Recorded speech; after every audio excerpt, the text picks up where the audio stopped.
Qatar की राजधानी दोहा में हमास नेताओं को निशाना बनाकर किए गए इजरायली हमले ने न केवल अपने लक्ष्यों को पाने में विफलता झेली, बल्कि अब ये मामला नेतान्याहू के लिए एक बड़ा सिरदर्द का कारण बन गया है। बेंजामिन नेतान्याहू ने इस हफ्ते कतर में हमास नेताओं की हत्या का आदेश देकर बड़ा दांव खेला था, लेकिन हमले में बुरी तरह से नाकाम रहने के बाद उनका ये दांव उल्टा पड़ता दिख रहा है।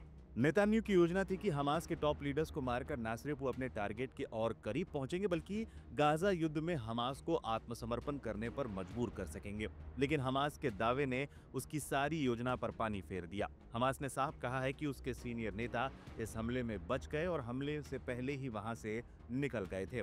कतर में हुए इस हमले को लेकर एक बार फिर नेतान्याहू की अंतर्राष्ट्रीय साख पर चोट पहुंची है, जो पहले से ही गाजा में तबाही की वजह से खराब हुई पड़ी है। अब इस हमले के बाद हमास के नेता भी बच गए और कतर से नाराजगी भी मोल ले ली।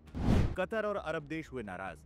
मंगलवार को हुए हवाई हमले पर कतर भड़क गया, जो अमेरिका का करीबी सहयोगी और पूरे युद्ध के दौरान एक अहम मध्यस्थ रहा है।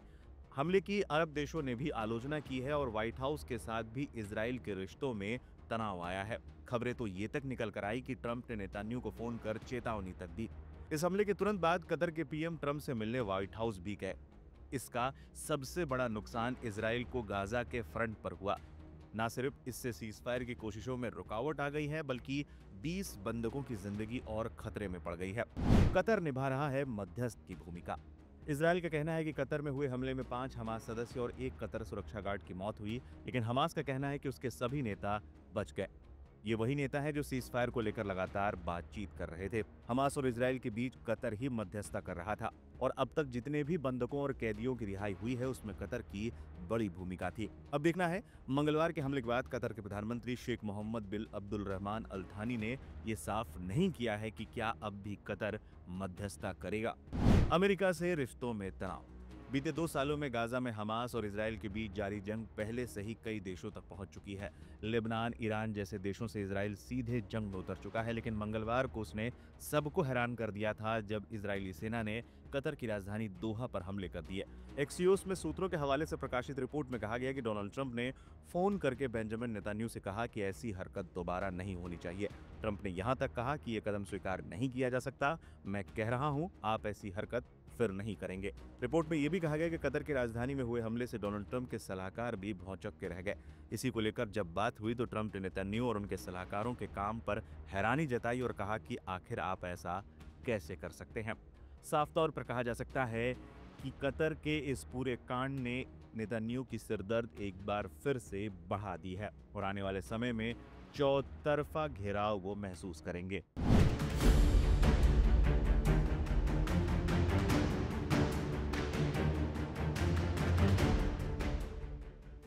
कतर की राजधानी दोहा में हमास नेताओं को निशाना बनाने वाले इस्राएल के एक गुप्त सैन्य ऑपरेशन का सनसनीखेज खुलासा हुआ है। वॉल स्ट्रीट जर्नल ने अपनी एक ताजा रिपोर्ट में इस ऑपरेशन से संबंधित कुछ राज खोले हैं। रिपोर्ट में कहा गया है कि कतर ऑपरेशन को इतनी गोपनीयता और रणनीतिक चतुराई से अंजाम दिया गया था कि अमेरिका, जो इस्राएल का सबसे करीबी सहयोगी माना जाता है, उसे भी अंतिम समय में सूचित किया गया ताकि उसके पास हस्तक्षेप का कोई अवसर न रहे। यह हमला मिडिल ईस्ट में बढ़ते तनाव को दर्शाता है। इस्राएल ने कैसे किया हमला? 9 सितंबर 2025 को इस्राएल ने कतर की राजधानी दोहा में हमास के वरिष्ठ नेताओं पर हमला किया। इस हमले का उद्देश्य हमास की राजनीतिक शाखा के प्रमुख नेताओं जैसे खलील अल हय्या और जाहिर जबारीन को निशाना बनाना था, जो अमेरिकी राष्ट्रपति डोनाल्ड ट्रंप के प्रस्तावित युद्ध विराम समझौते पर चर्चा के लिए इमारत में जमा हुए थे। हमले की खास बात यह थी कि इजराइल ने पारंपरिक हवाई हमले के बजाय हवाई लॉन्च बैलिस्टिक मिसाइलों, जिन्हें एयर लॉन्च्ड बैलिस्टिक मिसाइल्स भी कहते हैं, उनका उपयोग किया। ये मिसाइलें लाल सागर के ऊपर से दागी गई ताकि इस्राएली लड़ाकू विमान सऊदी अरब के हवाई क्षेत्र में प्रवेश न कर सकें। इस रणनीति से न केवल क्षेत्रीय तनाव को कम करने की कोशिश की गई, बल्कि हमले को तेजी से अंजाम भी दिया गया। ऑपरेशन में 8 F-15 और 4 F-35 स्टील्थ फाइटर जेट्स को शामिल किया गया था।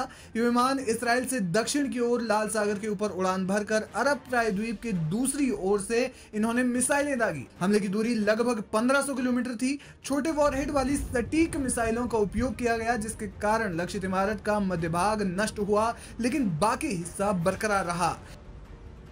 यह सटीकता इसराइल की उन्नत सैन्य तकनीकी का प्रमाण है। वॉल स्ट्रीट जर्नल की रिपोर्ट अमेरिकी अधिकारियों के इंटरव्यू पर आधारित है। इसमें बताया गया है कि इसराइल ने जानबूझकर अमेरिका को मिसाइल लॉन्च होने से ठीक पहले सूचित किया। शुरुआत में टारगेट की सटीक जानकारी नहीं दी गई। अमेरिकी अंतरिक्ष आधारित सेंसरों ने मिसाइलों के इंफ्रारेड हीट सिग्नेचर का पता लगाकर टारगेट की पहचान की, लेकिन तब तक मिसाइलें अपने टारगेट की ओर बढ़ चुकी थी। राष्ट्रपति डोनाल्ड ट्रंप ने तुरंत अपने विशेष दूत स्टीव विटकॉफ को कतर को सूचित करने का आदेश दिया। हालांकि ये चेतावनी हमले के 10 मिनट बाद ही कतर पहुंची, जब तक नुकसान हो चुका था। ट्रंप ने इस हमले की निंदा करते हुए कहा कि न तो इसराइल के हित में है और न ही अमेरिका के। उन्होंने कतर के अमीर शेख तमीम बिन हमद अल थानी और प्रधानमंत्री के साथ बातचीत का आश्वासन दिया कि ऐसी घटना दोबारा नहीं होगी। मोसाद ने ग्राउंड ऑपरेशन से किया था इनकार। रिपोर्ट के मुताबिक इसराइल की खुफिया एजेंसी मोसाद ने दोहा में जमीनी ऑपरेशन करने से इनकार कर दिया था। मोसाद को चिंता थी कि इससे कतर के साथ संवेदनशील कूटनीतिक संबंध खराब हो सकते हैं, क्योंकि कतर लंबे समय से इसराइल और हमास के बीच मध्यस्थ की भूमिका निभा रहा है। कुछ इस्राएली सुरक्षा अधिकारियों ने हमले के समय पर भी सवाल उठाए, क्योंकि ट्रंप के युद्ध विराम प्रस्ताव के बीच हुआ। आपको बता दें कि राष्ट्रपति ट्रंप ने कतर को अमेरिका का महत्वपूर्ण सहयोगी बताया और इस हमले को शांति प्रयासों के लिए नुकसानदायक करार दिया। कुछ शुरुआती रिपोर्ट्स में दावा किया गया है कि इसराइल को अमेरिका से इस हमले के लिए ग्रीन लाइट मिली थी, लेकिन द वॉल स्ट्रीट जर्नल की रिपोर्ट स्पष्ट करती है कि सूचना जानबूझकर देरी से दी गई ताकि ट्रंप प्रशासन को आपत्ति जताने का समय न मिले।